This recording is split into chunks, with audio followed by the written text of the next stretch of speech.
അവിടെ നിന്നിട്ട് ഈ ഒരു ഏജ് ടു ഇത്രയും വരെയുള്ള ഫീച്ചേഴ്സ് നമ്മൾ ടാർഗറ്റിനെ ഒഴിവാക്കും. അപ്പോൾ ഫുൾ റോ വേണമെന്നുള്ളതാണ് ഈ കോളം കൊണ്ട് ഉദ്ദേശിക്കുന്നത്. സ്റ്റാർട്ടിങ് എൻഡിങ് നമ്മൾ കൊടുത്തിട്ടില്ല, ബിക്കോസ് ഫുൾ റോ വേണം. ഇവിടെ എൻഡിങ് മാത്രമേ കൊടുത്തിട്ടുള്ളൂ കോളത്തിൽ. സ്റ്റാർട്ടിങ് എന്താ ഫസ്റ്റ് അവിടെ നിന്നാണ് പറഞ്ഞത്, ഇവിടെ തൊട്ട്. ഓക്കെ, ഈ പ്രിന്റ് എക്സ് കൊടുത്തു കഴിഞ്ഞാൽ ഈ എക്സിൽ ഇപ്പോൾ ടാർഗറ്റ് എന്ന ഒരു കോളം ഉണ്ടായിരിക്കില്ല. ഉണ്ടോ? എക്സിൽ ഇപ്പോൾ ടാർഗറ്റ് എന്ന് പറഞ്ഞ കോളം ഉണ്ടോ?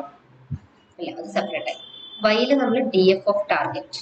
അപ്പം ടാർഗറ്റ് എന്ന് പറയുന്നത് കോളം നെയിം ആണല്ലേ. D F of target means എന്താണ്? നമ്മൾ ആ ഡാറ്റ ഫ്രെയിമിൽ കോളം വെച്ചിട്ട് ഡാറ്റ ഫ്രെയിമിലെ കോളം നെയിംസ് കൂടെ മെൻഷൻ ചെയ്ത് കൊടുത്താൽ അതിന്റെ മീനിങ് എന്താ?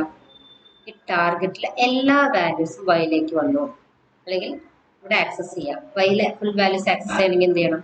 ഈ കോളം നെയിം വെച്ചിട്ട് കോൾ ചെയ്താൽ പോരെ. D F of column name, അതായത് ടാർഗറ്റ്. ഈ കോളത്തിലെ എല്ലാ വാല്യൂസും കൂടെ ആക്സസ് ചെയ്യാം. നമ്മൾ വൈയിലേക്ക് എടുത്ത് വെച്ചു. അപ്പോൾ വൈയിൽ എന്തുണ്ട്? ടാർഗറ്റ് കോളം ഉണ്ട്, അതായത് 1 ഡയമെൻഷണൽ വാല്യൂസ് ഈ വൈയിലുണ്ട്. ടാർഗറ്റ് മൊത്തമായിട്ട് നമ്മൾ വൈയിലേക്ക് എടുത്ത് വെച്ചു അല്ലേ. നെക്സ്റ്റ് എന്താ? എക്സും വൈ സെപ്പറേറ്റ് ആയി. നെക്സ്റ്റ് ട്രെയിൻ ടെസ്റ്റ് സ്പ്ലിറ്റ് എന്ന ഫംഗ്ഷനിലേക്ക് നമ്മൾ പാസ് ചെയ്തിട്ട് 20% ടെസ്റ്റിങ്ങിനും 80% എന്താണ് ട്രെയിനിങ്ങിനും വേണ്ടിയിട്ട് പാസ് ചെയ്യും. അപ്പം അതിന് വേണ്ടിയിട്ട് നമുക്ക് ഡാറ്റനെ സ്പ്ലിറ്റ് ചെയ്യണം. സ്പ്ലിറ്റ് ചെയ്യാൻ വേണ്ടിയിട്ടാണ് ഇവിടെ ട്രെയിൻ ടെസ്റ്റ് സ്പ്ലിറ്റ് എന്ന ഫംഗ്ഷൻ യൂസ് ചെയ്യുന്നത്. ഈ ഒരു ഫംഗ്ഷൻ യൂസ് ചെയ്യുന്നത്. ഓക്കെ, അതിലേക്ക് എക്സും വൈയും നമ്മൾ പാസ് ചെയ്തു. അപ്പോൾ എക്സ് ട്രെയിനും എക്സ് ടെസ്റ്റും വൈ ട്രെയിനും വൈ ടെസ്റ്റും നമുക്ക് കിട്ടി. ഇനി നെക്സ്റ്റ് എന്താണ്? നമുക്ക് അൽഗോരിതം ഇനീഷ്യലൈസ് ചെയ്യണം അല്ലേ. ഇവിടെ സപ്പോർട്ട് വെക്ടർ മെഷീൻ രണ്ടും സപ്പോർട്ട് ചെയ്യും. ക്ലാസിഫിക്കേഷൻ ടൈപ്പ് പ്രോബ്ലം റിഗ്രഷനും സപ്പോർട്ട് ചെയ്യുന്നുണ്ട്. SVM എന്ന അൽഗോരിതത്തിൽ 2 ടൈപ്പ് ഓഫ് പ്രോബ്ലം സോൾവേഴ്സ് ഉണ്ട്. അതായത് സപ്പോർട്ട് വെക്ടർ ക്ലാസിഫയർ എന്ന ഒരു ക്ലാസിഫയറും ഉണ്ട്, സപ്പോർട്ട് വെക്ടർ റിഗ്രഷർ എന്ന ഒരു റിഗ്രഷറും ഉണ്ട്. അപ്പോൾ ഇതിൽ നമ്മൾ സപ്പോർട്ട് വെക്ടർ ക്ലാസിഫയർ ഇനീഷ്യലൈസ് ചെയ്യണം.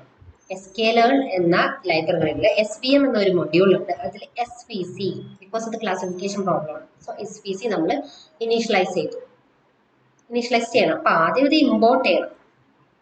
അത് ഇവിടെയാണ് ഞാൻ ഇവിടെ ഇമ്പോർട്ട് ചെയ്തിരിക്കുന്നത്. ഇത് യൂസ് ചെയ്യണതിന് തൊട്ട് മുമ്പായിട്ട് ഇമ്പോർട്ട് ചെയ്തു. Okay, from means from sklearn എന്ന ലൈബ്രറിയിൽ നിന്ന് SVM എന്നൊരു മൊഡ്യൂളിലെ SVC എന്ന ഫംഗ്ഷൻ ഇമ്പോർട്ട് ചെയ്യാം എന്നാണ് ഇവിടെ ഉദ്ദേശിക്കുന്നത്. ഓക്കെ, അപ്പോൾ ഇവിടെ ഇനീഷ്യലൈസേഷൻ നടന്നു. SVC ഇനീഷ്യലൈസ് ചെയ്തു. SVM CLF എന്നൊരു വാരിയബിളിലേക്ക് ഇനീഷ്യലൈസ് ചെയ്തു. ഇനി ഈ വാരിയബിൾ നെയിം യൂസ് ചെയ്ത് നമുക്ക് എന്ത് ചെയ്യാം? ട്രെയിൻ ചെയ്യാം. ഫിറ്റ് എന്ന കമാൻഡിൽ എക്സ് ട്രെയിനും വൈ ട്രെയിനും കൊടുത്ത് ഇവിടെ എന്ത് നടക്കും? ട്രെയിനിങ് നടക്കും.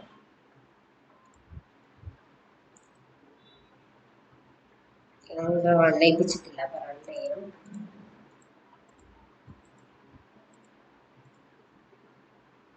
ടൈപ്പോടെ ചെക്ക് ചെയ്തു. പാണ്ടാസ് അല്ലേ. വൈ എന്ന് പറയുന്നത് പാണ്ടാസിലെ സീരീസ് ആണ്, അതായത് ഒറ്റ കോളേ ഉള്ളൂ, അതായത് 1 ഡയമെൻഷൻ. അപ്പോൾ 1 ഡയമെൻഷൻ ഒറ്റ കോളത്തിന് നമ്മളൊരു റോസ് കോളത്തിലേക്ക് കൺവേർട്ട് ചെയ്യണമെങ്കിൽ അതിനെ സീരീസ് എന്ന് പറയാം. ഡാറ്റ ഫ്രെയിം എന്നല്ല പറയാം, ഒറ്റ കോളത്തിനെയാണ് നമ്മൾ കൺവേർട്ട് ചെയ്യുന്നത് കോളംസ് ആയിട്ട്. അപ്പോൾ അതിനെ സീരീസ് എന്ന് പറയും പാണ്ടാസിലെ.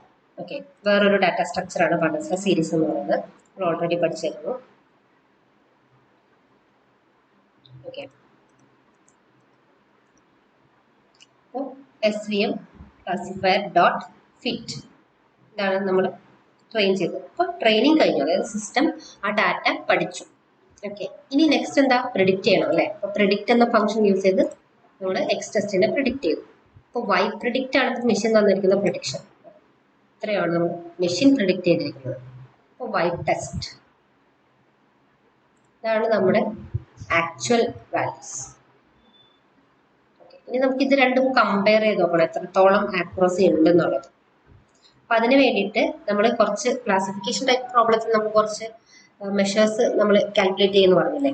അപ്പൊ അത് ഏതൊക്കെയാ? ആക്യുറസി സ്കോർ നോക്കും, പിന്നെ കൺഫ്യൂഷൻ മെട്രിക്സ് നോക്കും. അപ്പൊ confusion matrix, then classification report. Classification റിപ്പോർട്ടിലെ പ്രിസിഷൻ, റീകോൾ, F1 സ്കോർ എല്ലാം ഉണ്ടായിരിക്കും.